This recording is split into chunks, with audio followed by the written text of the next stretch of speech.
Namaskar viewers, you would be learning about the architectural and the sculptural art of Khajuraho in this lecture. The speaker is the famous art historian Dr. Devangana Desai. Dr. Desai has several books and articles on Indian art to her credit. She is also the editor of the reputed journal Journal of Asiatic Society of Bombay. Her recent work, The Religious Imagery of Khajuraho, has been highly appreciated by Indian as well as the foreign scholars like M.A. Dhaki and Michael Postel. So, let us experience the fantastic era of the Chandels through their rich art heritage.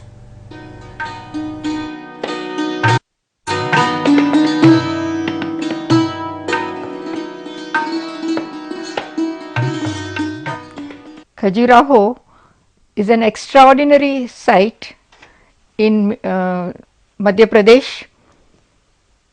It is known for its temples. It has magnificent temples. Legend records there were 85 temples at Khajuraho, of which about 25 now remain. 10 of these temples are dedicated to Vishnu in his various aspects, Vaikuntha or composite form of Vishnu. Then there are avatars of Vishnu like Varaha, Vamana and others. 8 temples were dedicated to Shiva. There is one temple, one of the important ones of Khajuraho, which enshrines Surya, sun god, and a temple is dedicated to Chaushata Yoginis, 64 Yoginis, esoteric goddesses, which is situated little away from the main group of temples. Even Jains built temples here. There are 5 temples with genus Tirthankaras, with the nucleus in the temple as the nucleus in the temple, and Hanuman also is found here, and one of the important images of Hanuman, it is inscribed with the date equivalent to AD 922.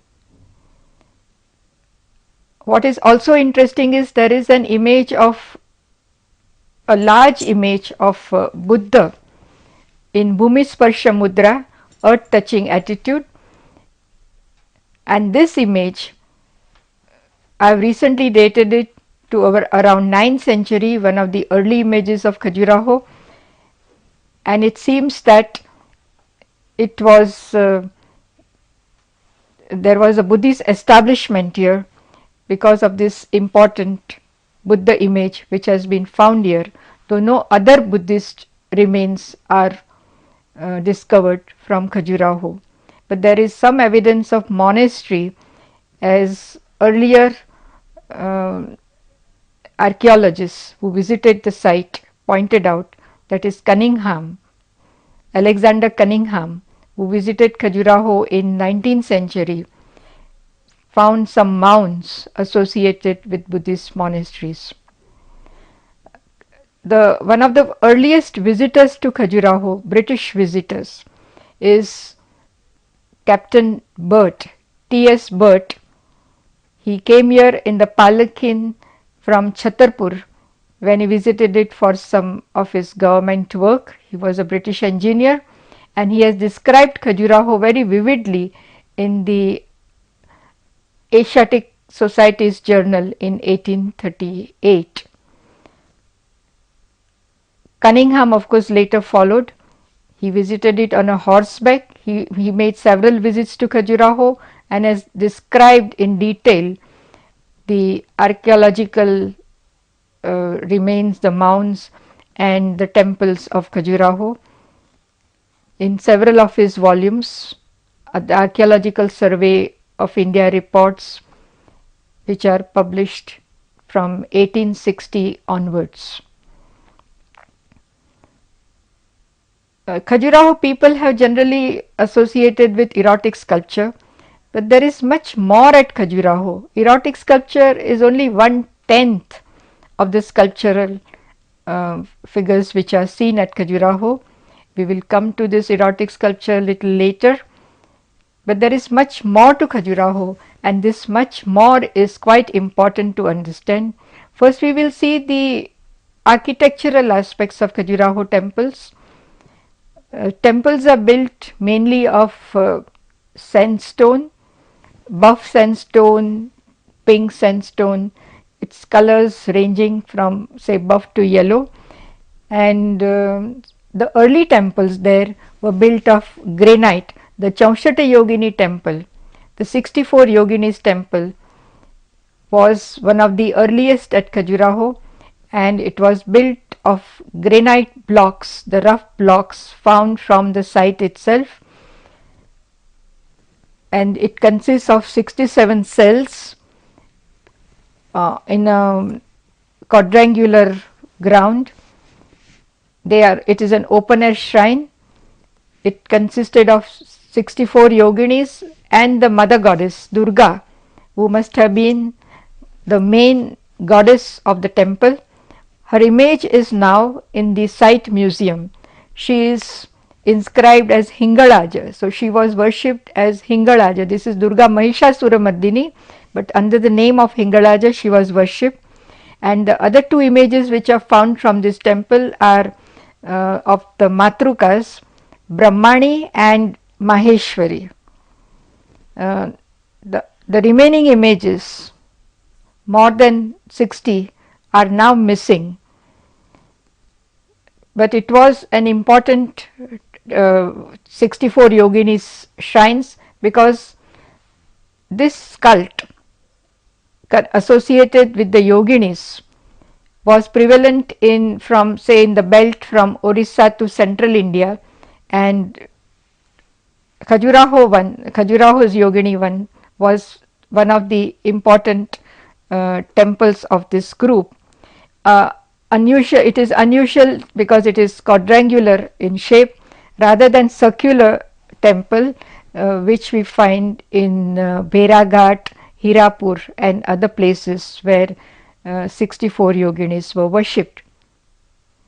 There are 2-3 temples which are partly of granite and partly sandstone, like the temple which is now called Brahma, but originally a Vishnu temple, as on the lintel of the temple there is an image of Vishnu, though the temple has now a Chaturmukha linga in it, because of which the temple got the name Brahma.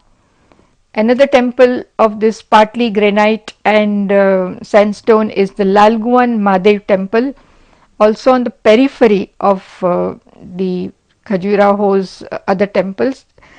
See, the early temples are built on what we call the peripheral regions of Khajuraho, whereas the main temples, they are built in the 3 zones.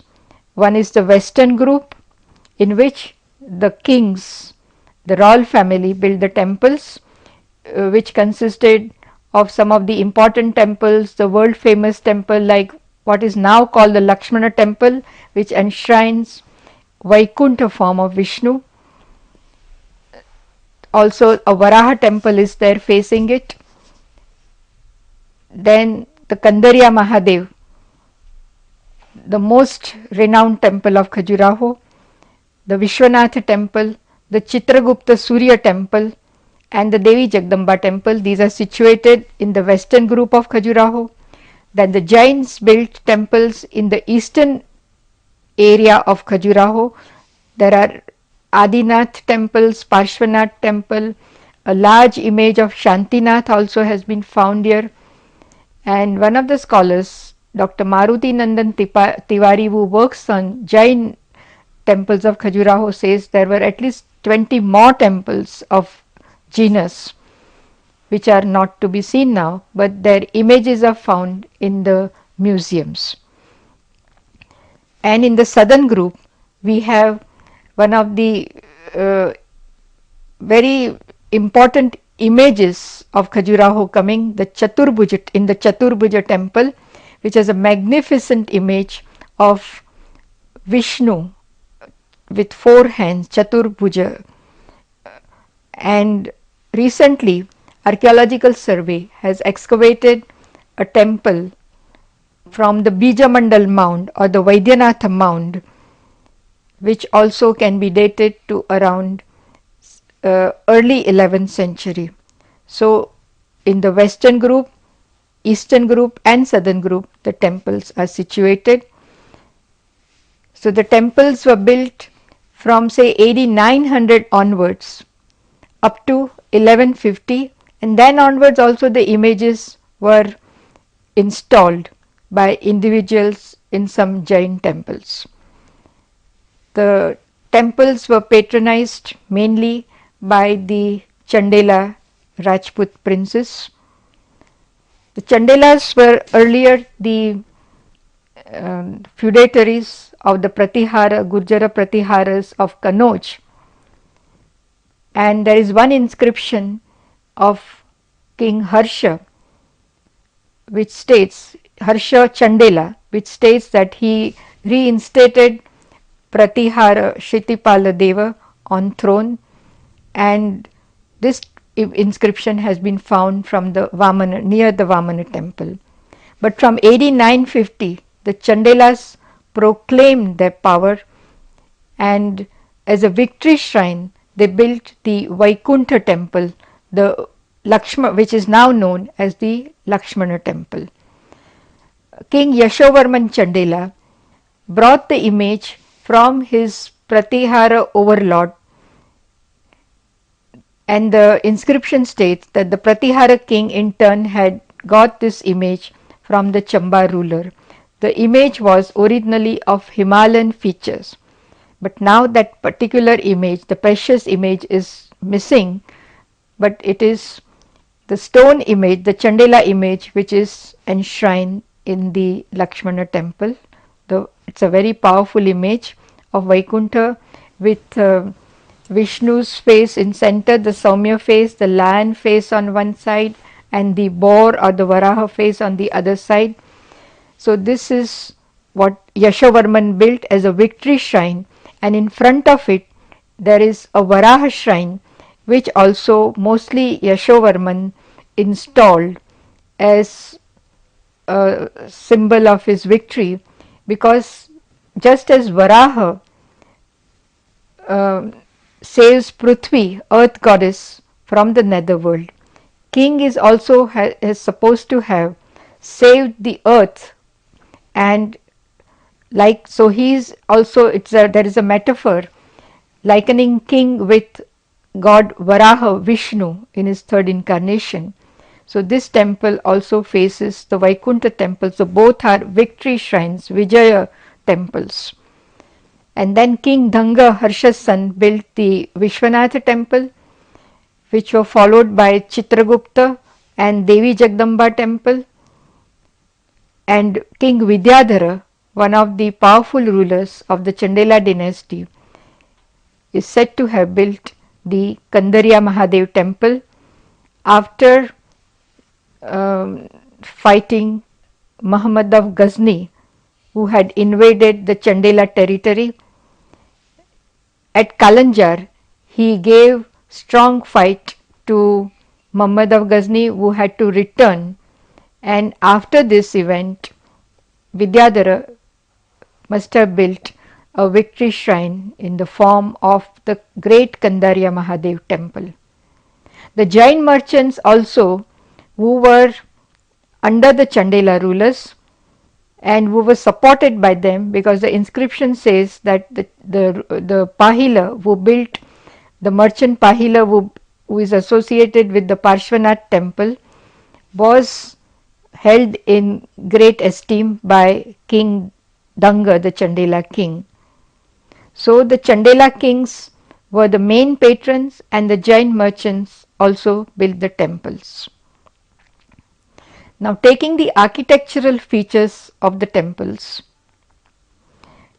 they are following the Nagara style of architecture, the central Indian Nagara style, in which the shikhara, the superstructure, is curvilinear in form, and the temple on its elevation can be divided into three parts.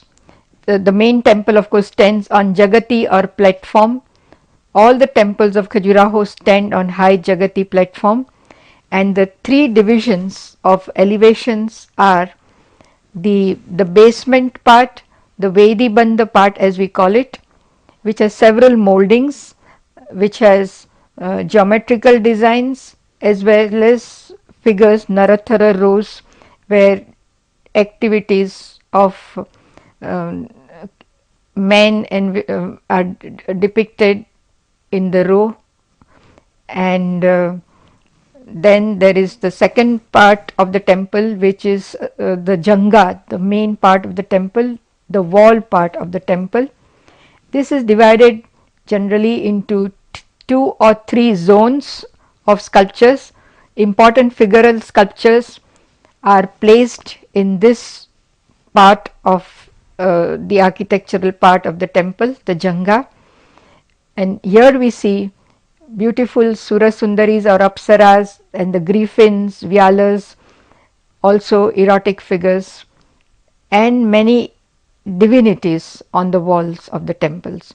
And the third architectural part of the temple is its superstructure or shikhara, and as I said earlier, it is curvilinear in form, the shikhara, but it has several anga shikharas on its main spire.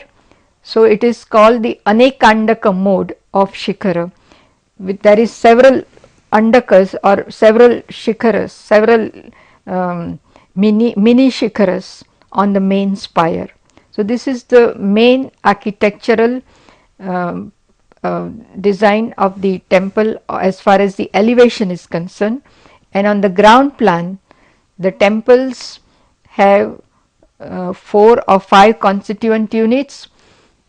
As the devotee enters the temple, climbing several steps, he first enters through a torana and he enters into a porch which is called Ardha Mandapa, then into a mandapa, small hall, then there is a Mahamandapa with a square platform on which dance dramas must have been performed, dancers must have danced, also the devotees could sit there and do some yoga. So that is the Mahamandapa.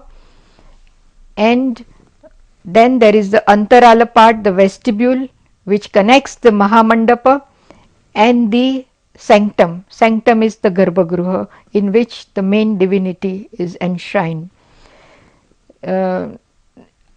Architecturally, the temples can be divided into two groups, whether they have Pradakshina, inner Pradakshina or inner ambulatory, which are called the Sandhara temples, and temples without inner ambulatory are the Nirandhara Prasadas or temples without circumambulation inside. The circumambulation is done only from outside in these temples.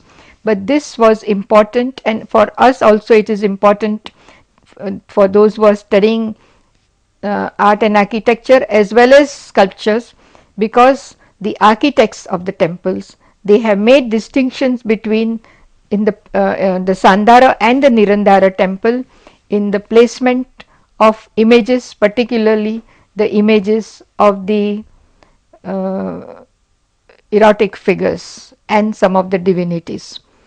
On the Sandhara temples, they have placed erotic figures exactly on the juncture part where the hall, that is the Mahamandapa, and the sanctum meet. It's an interlocking position, a wall which is a buffer zone on which they have placed erotic figures in the Sandhara temples, whereas in the Nirandhara temples, this particular part, the buffer zone, is occupied by single images of divinities. So this distinction the architects have made at Khajuraho. I must also mention that the architects of Khajuraho, the Sutradharas, they belong to the Vishwakarma tradition, and this is mentioned in the inscriptions of the temples.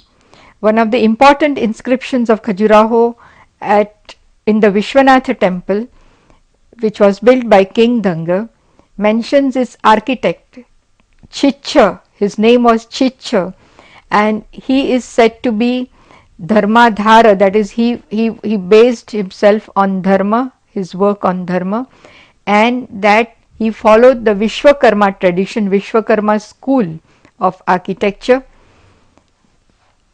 and it is also mentioned describing the Torana of this temple, that Vishwakarma as if entered the bodies of Shilpins and they carved the Torana. So Vishwakarma school was important here, and several texts of this school have been found from the Western Indian and some of the Central Indian sites, but not a single text has been found from Khajuraho. Though there are hundreds of images of Khajuraho which hold manuscripts in hand. One of the insignia of one of the attributes of the divinities is pustaka or book in hand, but not a single manuscript, surprisingly, has been found from Khajuraho region. But the very fact that they hold manuscript indicates that there was lot of interest in learning, and also this is evidenced by some of the apsaras who are holding manuscripts in hand with some letters written on them. So even the women of this period, of this society here at Khajuraho, they were literate. So this is some background of architecture and the general background. Now we take some of these sculptures of Khajuraho. The sculptures of Khajuraho can be divided into at least 5 categories. One are the cultic images which are there, which are in the sanctum of the temples and to which the artists have given much attention. Some of them are standing in Samabhanga, in equipoise posture, like Vaikuntha image, the Vamana image, the Surya image. But also there is one, that magnificent image of Chaturbhuja Vishnu, which I mentioned in one of the temples of the southern group. It stands in sort of like a pose of Krishna Yogeshwara with a foot bent. So cult images are one category. Then there are several divinities which are represented on the temples of Khajuraho, and the important ones are the Dikpalas, regions of space, which are carved in the 8 corners, exactly in the 8 corners of the Khajuraho structures, the temples, particularly the sanctum and the Mahamandapa. And these are Indra, Agni, Yama, Nirutti, Varun, Vayu, and Kuber and Ishana. And these are supposed to have protected the monument from 8 angles. So 8 corners. So these are there, and the sanctum particularly, they have very specifically shown Dikpalas in their precise positions. Also there are the manifestations of the divinities, like Shiva has his Vyakta forms. Now the highest reality has no form, so there is no image, but Shiva Linga stands for the Avyakta aspect of Shiva. But there are also manifestations of Shiva, but there is also an in-between stage which is represented by an image of Sadashiva, who is supposed to be Vyakta Avyakta aspect or Sakala Nishkala aspect. That image is also there at Khajuraho, to which I will shortly come to. And the manifestations consist of the Nritta Murtis, the dancing forms of Shiva, Shiva in his aspect as subduer of demons like Andakasura Vadamurti, Tripurantaka Shiva, and there are also avatars of Vishnu which are shown in the cardinal niches of the temple, like there is a Varaha, the third incarnation of Vishnu, Narsimha avatar, a man lion form, and also Hayagriva, the horse necked Vishnu, one of his rare avatars shown in at least 3 places in Khajuraho. So there are these avatars which are shown. So apart from the cultic images, the divinities like Dikpalas and the subsidiary forms, the Vyakta forms of Vishnu and Shiva and other divinities, we also have some celestial beings like Vidyadharas, Ganas, and Gandharvas. These are shown generally on the upper niches, upper zone of the wall figures, and also on the images near the Toranas also. And the category which is very much favorite of the Khajuraho artists is the female figures, the Surasundaris or Apsaras as they are called. These are the celestial women, and they are carved in large number at Khajuraho.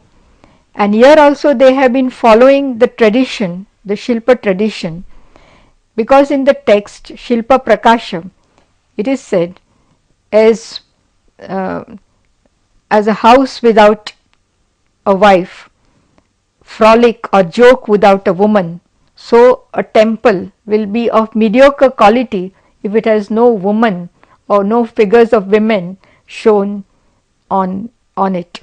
So there are large number of female figures found at Khajuraho, and these apsaras are shown in various poses.